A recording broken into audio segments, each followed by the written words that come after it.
शिव और पार्वती का गणेश और कार्तिकेय के अलावा एक तीसरा पुत्र भी था।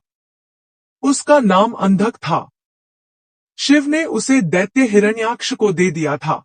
उसने ही अंधकासुर को पाल पोसकर बड़ा किया था। पौराणिक कथाओं में भगवान शिव और मां पार्वती के तो दो पुत्रों का ही जिक्र मिलता है।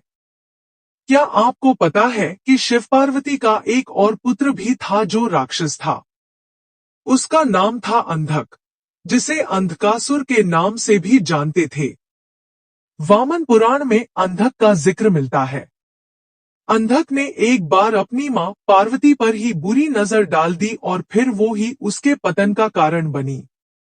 शिव पार्वती के तीसरे पुत्र अंधक के जन्म और मृत्यु की कहानी। वामन पुराण के मुताबिक एक बार शिव और पार्वती काशी पहुंचे।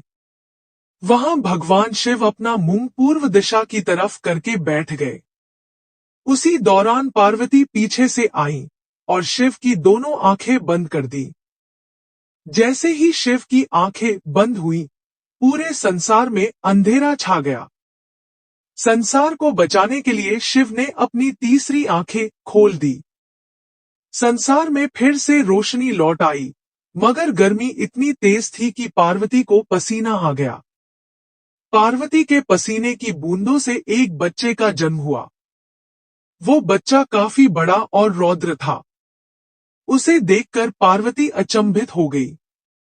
उन्होंने शिव से इसके जन्म की वजह पूछी। शिव ने कहा कि ये तुम्हारे पसीने से उत्पन्न हुआ है, इसलिए ये हमारा ही पुत्र है।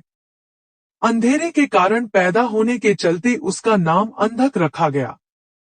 बाद में राक्षस हिरण्याक्ष ने शिव की आराधना करके उनसे पुत्र प्राप्ति का वरदान मांगा। तब शिव ने हिरण्याक्ष को पुत्र के रूप में अंधक दे दिया। इस तरह अंधक का पालन पोषण दैत्यों के बीच ही हुआ। अंधक को ये ही पता था कि उसके पिता हिरण्याक्ष हैं और उसकी कोई मां नहीं है।